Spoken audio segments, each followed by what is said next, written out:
She switched grooms. Mid-ceremony. My family clapped, but when my brother vanished, she begged me back. That's when the real game began.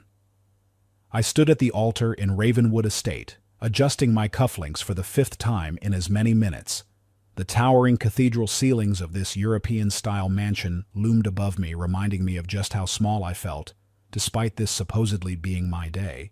The wedding that had drained my savings, maxed out 2 credit cards, and forced me to dip into my company's investment fund was finally happening.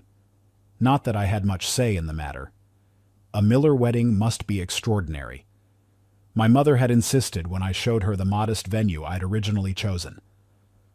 3 weeks later, here we were at Ravenwood, where the elite of New York held their social coronations. My startup was doing well, but not Ravenwood well. I watched the guests filing in faces from the business section of newspapers. Politicians whose campaigns my father supported, media personalities who controlled narratives with a keystroke. These weren't my friends. Most weren't even Amber's. They were witnesses to the Miller family tradition of excess, gathered to see the family's black sheep finally do something respectable. My brother Brandon sat in the front row, looking more like the groom than I did in his impeccably tailored Armani suit. At 35, he had already taken our family company to new heights as CEO, the golden child, the perfect son. Everything I had never managed to be in our parents' eyes, despite building my tech company from scratch. "Your brother looks stunning today," a family friend whispered as she passed by. "Like father, like son." I nodded politely, swallowing the familiar bitterness. Another guest patted my shoulder with a wink. "Amber could have been a model. She and Brandon would make such a striking couple, don't you think?" The comment stung, but I'd heard variations of it throughout our engagement. Amber Collins, with her piercing green eyes and honey blonde hair, had always seemed a bit out of my league. Not in terms of success, I'd worked damn hard for what I had, but in the way she carried herself, always reaching for something just beyond what I could provide. The music changed, and the double doors at the end of the aisle swung open. Amber appeared like a vision in white. Her dress custom-made by that French designer, whose name I couldn't pronounce but whose invoice I wouldn't soon forget, cascading behind her in a sea of silk and lace. Her smile was perfect practiced. Her eyes, though, they flicked briefly to Brandon before settling on me cold as ice beneath the warmth of her expression. Something twisted in my gut. I'd noticed these glances before, but dismissed them as wedding jitters, both hers and mine. As she glided toward me, the guests sighed in collective admiration. I tried to focus on how beautiful she looked, how lucky I was. But that chill remained when she reached me. Her smile never wavered. The officiant began his opening words about love and commitment, words that suddenly seemed hollow in the cathedral-like space.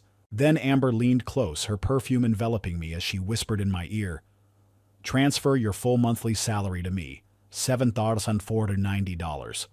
Now, or I'm marrying Brandon instead." My blood froze. I struggled to keep my expression neutral, as 300 pairs of eyes watched what they thought was a bride sharing a tender moment with her groom. What I managed, barely moving my lips. Her smile remained perfect. Her voice, ice. "You heard me. Quick decision time, Jason." 100 thoughts raced through my mind, the months of planning, the money spent, the guests watching. But beneath it all was a clarity I hadn't felt in months. I looked directly into her eyes and said simply, "No." For just a moment, surprise flashed across her face. She hadn't expected resistance. Then her expression shifted to something calculating, almost pleased, as if I'd played right into her hands. Amber turned slightly, her hand gracefully brushing back a strand of hair. Her voice, no longer a whisper, carried clearly across the hushed room. "I think I've chosen the wrong brother." She announced, her eyes finding Brandon.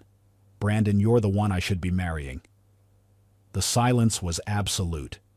Then came the gasps, the shocked murmurs rippling through the crowd. I stood frozen, watching this nightmare unfold in slow motion. But Brandon didn't look shocked at all. My brother simply smiled, adjusted his tie, and took 2 confident steps forward, as if on cue, as if he'd been waiting for this moment. I felt dizzy as the realization dawned. This wasn't spontaneous. The timing, their reactions. This had been orchestrated, rehearsed. My eyes instinctively sought out my parents in the front row. My father, Richard Miller, sat straight-backed and stern as always. My mother, Elaine, clutched her handkerchief, but neither looked horrified or even surprised. What I saw instead turned my blood to ice, a subtle nod from my father, the satisfied gleam in my mother's eyes. They knew. They had always known.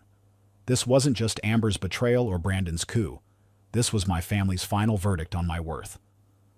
Time seemed to freeze as I stood there, the altar suddenly feeling like a stage where I was the only one who hadn't received the script. The officiant cleared his throat nervously, glancing between me, Amber, and Brandon, as if hoping for direction. Several guests had already pulled out their phones, recording what would undoubtedly be viral content by morning. The humiliation burned, not just from Amber's betrayal, but from the realization that my own flesh and blood had orchestrated this public execution of my dignity. As I stood there, fragments of memories clicked into place, warning signs I'd ignored over the past months. 2 weeks ago, I'd walked into our apartment unexpectedly to find Amber on the phone, her voice honey-sweet in a way it rarely was with me. "Don't worry, everything's on track," she'd said before, quickly ending the call when she noticed me. When I'd asked who it was, she'd smiled and said, "Just the florist." Then there was Brandon's unusual interest in our wedding preparations. He'd shown up to vendor meetings offering to help with negotiations and pulling Amber aside for private financial discussions that left her looking pleased and me feeling sidelined at my own wedding planning. I watched now as my parents approached the new couple. My father extended his hand to Brandon, a firm handshake between conspirators. "Now she's truly the daughter-in-law our family deserves," he said just loud enough for me to hear. My mother dabbed at dry eyes with her handkerchief. Finally, things are as they should be. The puzzle completed itself in my mind with brutal clarity. Amber had never loved me. I was merely her ticket into the Miller family. She'd always been aiming for Brandon, the heir apparent, the son my parents actually valued, and my family. They hadn't just allowed this plan, but actively encouraged it. The public humiliation was carefully calculated. No messy breakup before the wedding. No cancellations to explain. Instead, a dramatic swap that would paint me as the lesser choice while elevating Brandon once again. In that moment, I made a decision I wouldn't give them the satisfaction of seeing me break. With deliberate calm, I removed the platinum wedding band from my pocket, the one I was supposed to place on Amber's finger in just a few minutes. I set it down on the altar with a soft but audible clink. Then I straightened my tie, adjusted my jacket, and walked straight down the aisle toward the exit. A few scattered claps broke out as I passed guests who recognized the dignity in my departure, or perhaps simply appreciated the drama of it all. I heard camera shutters clicking, rapidly saw reporters who'd been invited for the society wedding of the season, furiously typing on their phones. Tomorrow's headline was already writing itself. Bride switches grooms mid-ceremony, jilted Miller, brother walks away. Not a single voice called after me as I pushed through the heavy oak doors of Ravenwood Estate. Not one family member came running to offer support or express outrage on my behalf. Their silence confirmed everything I had been expendable all along. The cool night air hit my face as I descended the grand stone steps. My driver looked startled to see me alone, but had enough professional courtesy not to ask questions as he opened the car door. "Where to Mr. Miller?" "The Blackwood Tavern." I replied, "Not home. That apartment was filled with Amber's things and memories I couldn't face yet." Instead, I chose the small bar in Brooklyn where I'd celebrated my company's first major success before Amber, before any of this. As the car pulled away from the estate, I felt oddly calm. The anger would come later, I knew. But right now there was an icy clarity to my thoughts. I wasn't mourning Amber. I was mourning the family I'd spent years trying to please the approval I'd never earn. At the bar, I claimed my usual corner booth and ordered a double whiskey. The bartender raised an eyebrow. He knew me as a one-drink guy, but poured without comment. My phone vibrated in my pocket. Amber's name flashed on the screen. I almost laughed. What could she possibly want now? To twist the knife further, to explain, to justify. I let it ring until it stopped, then took a long sip of my drink. Within 30 seconds, it started vibrating again. Amber. Again. By the 5th call in 15 minutes, I was genuinely puzzled. This wasn't like her. Amber wasn't the type to beg or explain herself. She was strategic, always calculating her next move. I was about to power off the phone when the screen lit up again, this time with Brandon's name. Now my brother was calling too. I stared at the phone. The whiskey forgotten. What game were they playing now? And why would Amber be calling so persistently? Someone as calculating as she was wouldn't waste time with pointless calls. Something didn't add up. I nursed my second whiskey in the dim corner of the Blackwood Tavern, a small Brooklyn haunt, where the bartenders knew me well enough to respect my privacy, but not well enough to ask questions. The worn wooden table reflected the bar's muted lighting, creating a small pool of amber that matched the color swirling in my glass. My phone vibrated against the table, for what must have been the 15th time, Amber's name flashing persistently on the screen. What could she possibly want? The wedding was ruined, the humiliation complete, the betrayal exposed. What more was there to say? Yet something about the frequency of her calls nagged at me. Amber was calculating, not desperate. She never did anything without purpose, and these frantic attempts to reach me seemed wildly out of character. Part of me wanted to block her number and be done with it. But another part, the part that had built a successful tech company by recognizing patterns, was curious. Fine. Let's see what new performance she's prepared. I answered the call with cold silence, waiting for her to speak first. Jason. Her voice was breathless, high-pitched with panic. Nothing like the controlled tone she'd used to discard me hours earlier. Thank God you answered. You need to come back right now. Brandon's gone. I almost laughed. Gone. What exactly does that mean? Amber, he's disappeared. The tremor in her voice sounded genuine, which only made me more suspicious. After you left, we were going to sign the marriage license right there to make everything official. Brandon got a call, said he needed to step out for a minute, and... Her voice cracked. He never came back. That was 3 hours ago. My grip tightened on the glass. And this concerns me. How exactly? I've called him 20 times. His phone goes straight to voicemail now. His driver said Brandon took his own car keys and left without saying where he was going. Nobody's seen him since. So the groom abandoned the bride at the altar. Poetic justice, wouldn't you say? My voice remained steady, detached. Or was this not part of your elaborate script for today? Jason, please. Amber's voice dropped to a desperate whisper. This isn't a joke. Something's wrong. You know Brandon wouldn't just disappear like this. The guests are still here. The press is asking questions. Your parents are freaking out. A realization dawned on me, bringing with it a cold satisfaction. You thought you were playing the game, Amber, but you were just a piece on the board the whole time. What are you talking about? I don't know what Brandon's up to, but clearly you weren't in on the whole plan. I swirled the remaining whiskey in my glass. How does it feel to be the one left standing alone? This isn't about me. Her voice rose sharply. This is about both our families' reputations. The media is having a field day. We need to control this situation before I cut her off. There is no we anymore, Amber. You made your choice. You made your bed rather publicly, in fact. Now lie in it. Jason, you brought this on yourself. Good luck. I ended the call without hesitation, a strange sense of calm washing over me. I had no idea what Brandon was playing at, but it was clear Amber had miscalculated badly.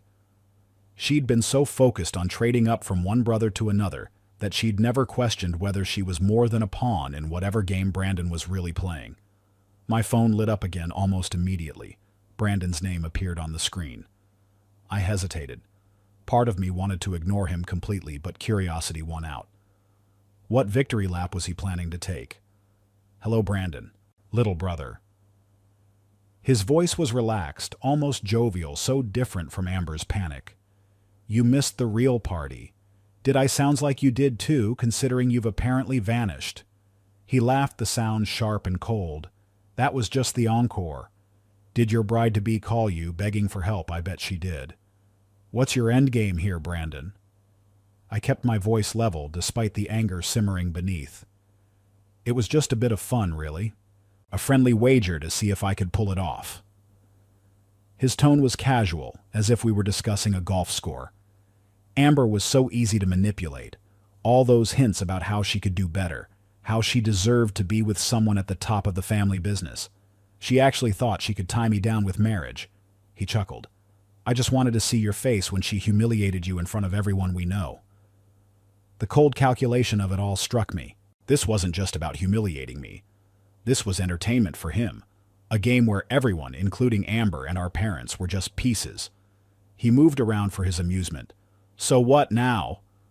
I asked, surprised by my own steadiness. What's your next move? Brandon. Who says there needs to be one? I could practically hear his shrug through the phone. But I never play just one round, Jason. You know that? The line went dead. I set my phone down, staring at the dark screen. Brandon hadn't simply betrayed me. He'd manipulated everyone around him, including Amber, and likely our parents too. His game wasn't about taking what was mine. It was about proving he could. About power for its own sake. About turning people into pawns for his sick entertainment. I was about to call for the check when my phone buzzed with a text message. Unknown number, want revenge. Meet me at the Ashford Hotel, room 1502. I stared at the message, wondering who else had decided to insert themselves into this twisted day.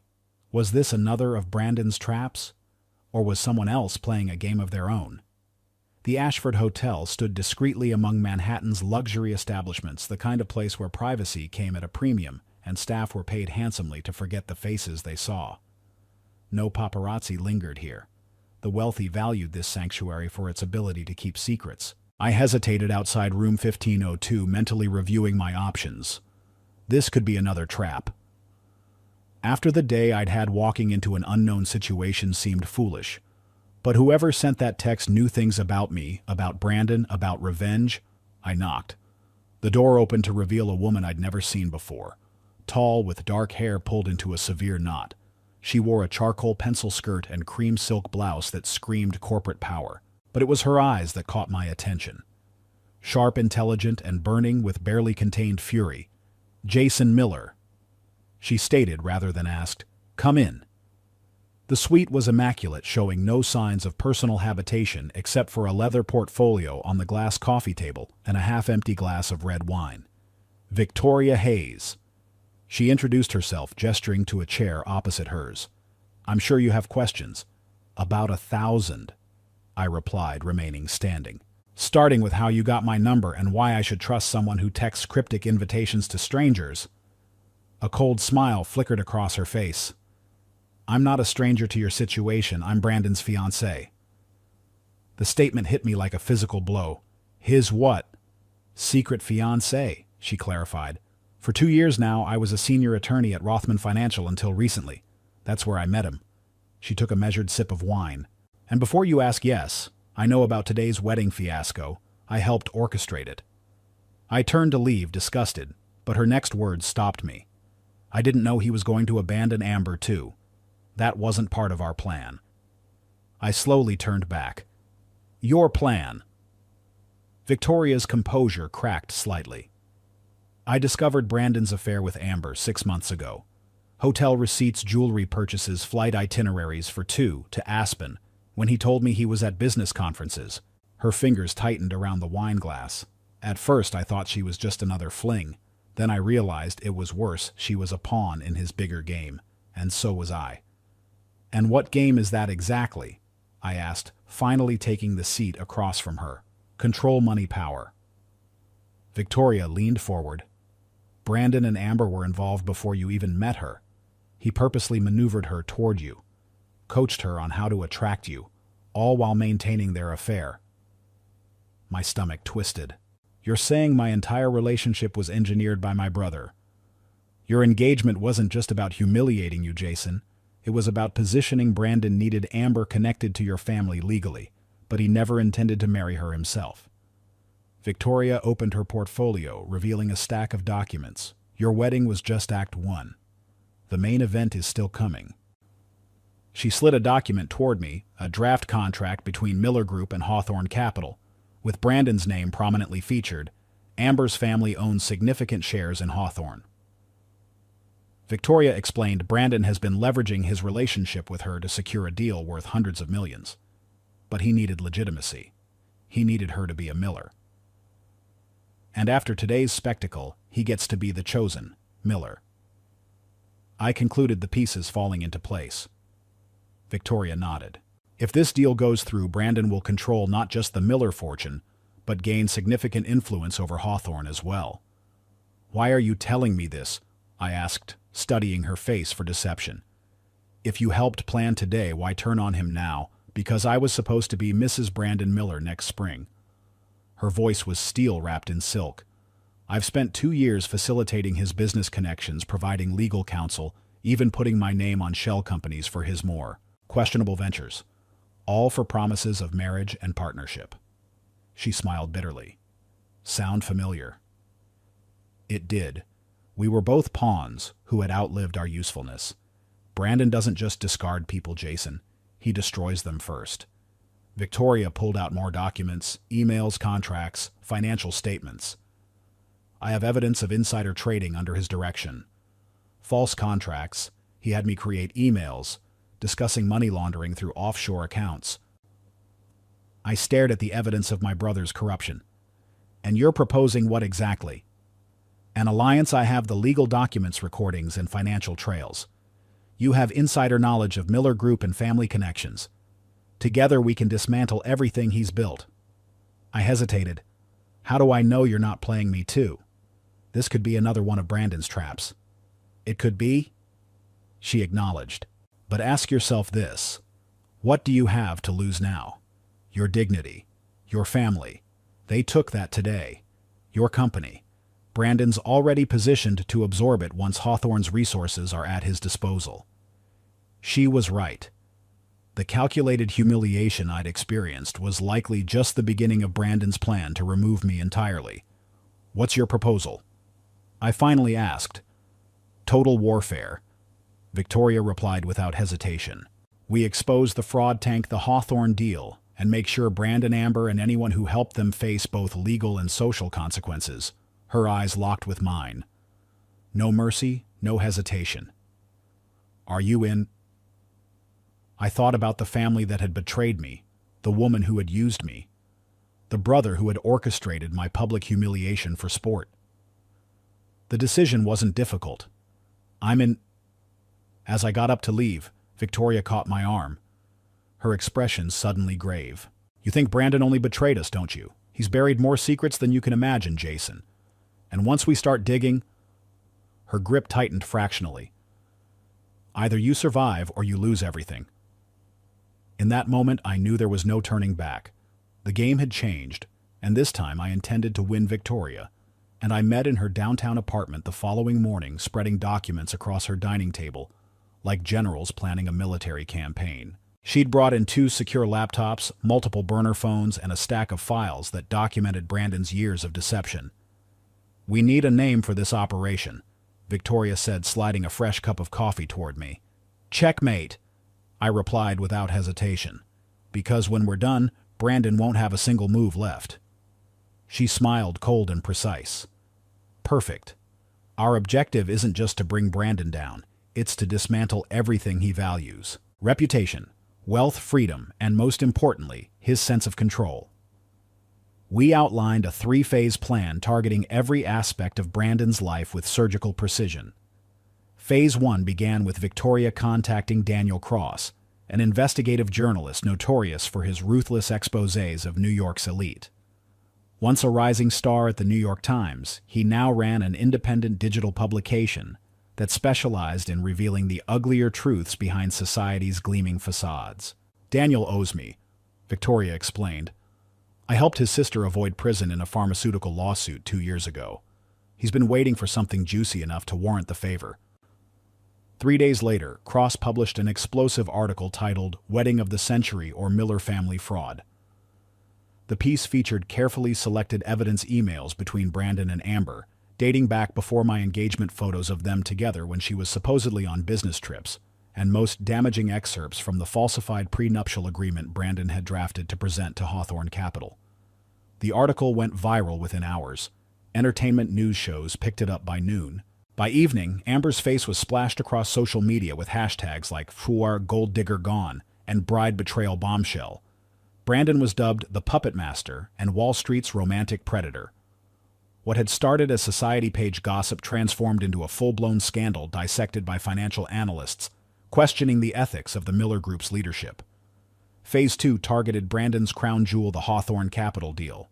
While the media storm raged, I compiled an anonymous dossier with the most damning financial evidence Victoria had gathered: money laundering through shell companies, falsified profit projections, and Brandon's intended post-merger restructuring plan that would gut Hawthorne from within.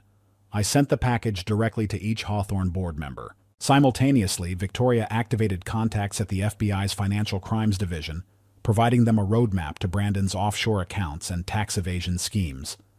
The results exceeded our expectations. Hawthorne's board unanimously voted to terminate all negotiations with Miller Group, publicly citing irreconcilable ethical concerns. Their legal team forwarded our evidence to federal authorities, adding their own suspicions of securities fraud.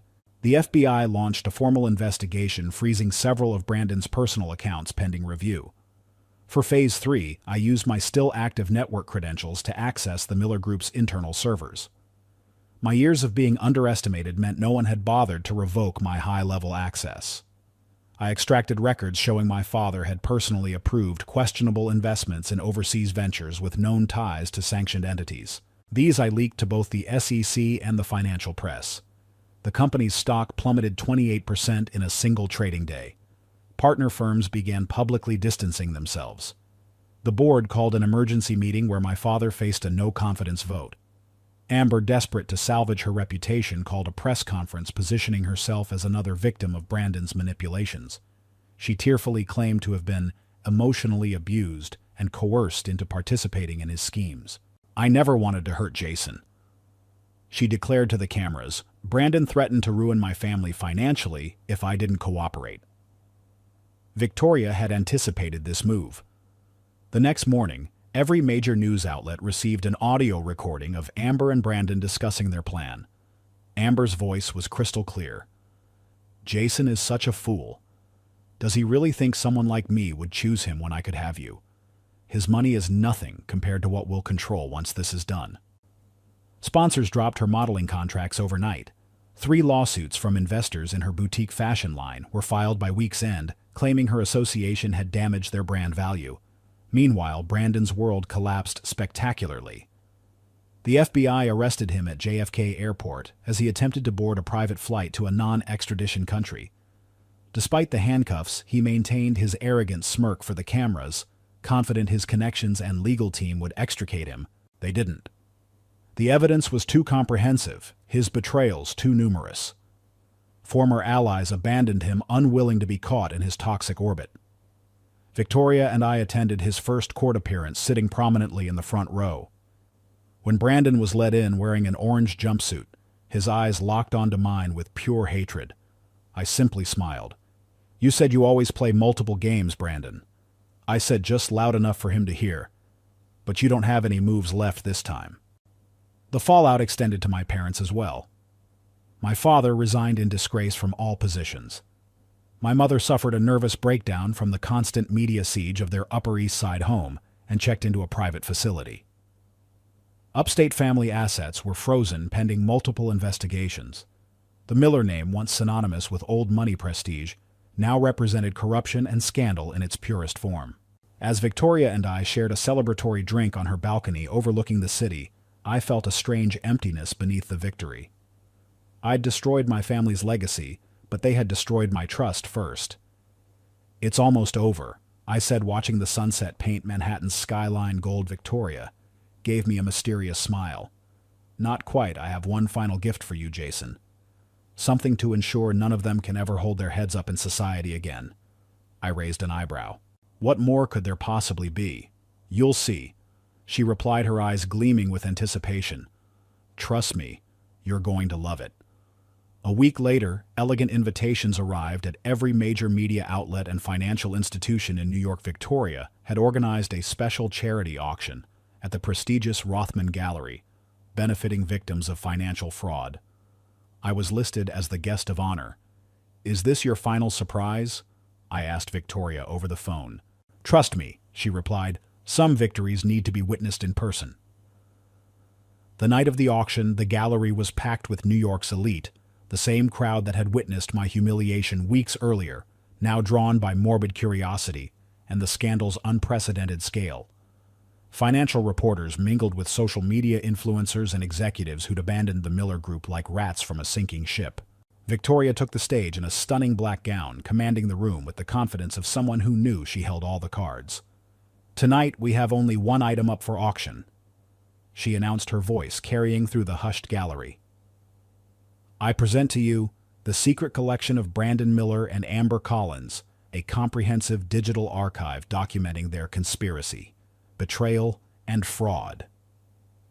Gasps rippled through the crowd as a catalog appeared on screens throughout the room. The collection contained previously unreleased photographs, emails, video recordings, and financial documents, all meticulously organized to tell the complete story of their deception. There were intimate text exchanges planning how to manipulate me, video recordings of Amber laughing about the engagement, and Brandon's detailed notes on how to maximize my public humiliation. All proceeds will go directly to the Financial Fraud Victim Support Foundation, Victoria added with a pointed smile. "Let's begin the bidding at $50,000. The auction quickly turned feverish. Media companies competed ruthlessly, driving the price higher with each bid. The final amount, $2 million, came from a consortium of news organizations that planned to create a documentary series about the scandal. I later learned that Brandon watched the entire auction on the small television in his holding cell. According to a guard who owed Victoria a favor, he flew into such a rage that he smashed the screen with his bare fist, adding assault on federal property to his growing list of charges. Amber, meanwhile, had been spotted wandering Manhattan in last season's clothes, unable to afford her apartment, after her accounts were frozen in multiple lawsuits. Social media dubbed her America's most failed bride, with memes of her appearing daily across platforms. The morning after the auction, I received a call from my father. His voice sounded thin, defeated, a shadow of the commanding tone that had intimidated me throughout my life. "Jason," he began, "this has gone far enough. The family name, our legacy, is being destroyed. You've made your point. Now help us salvage what's left of our reputation." I let his words hang in the silence for a moment before responding. "Our family ended the day you all betrayed me. Now learn to live with the disgrace you created." I hung up and blocked his number, along with every other contact associated with the Miller family. That chapter of my life was finally closed. Victoria left New York the following week, accepting a position at an international law firm in London. Before departing, she met me at the small cafe where I'd first confronted Amber's betrayal months earlier, a fitting symmetry to our partnership. "I have something for you," she said, sliding a sealed envelope across the table. Inside were official documents from the FBI and SEC, formally clearing me of any involvement in the Miller Group's illegal activities. My name had been completely dissociated from the scandal.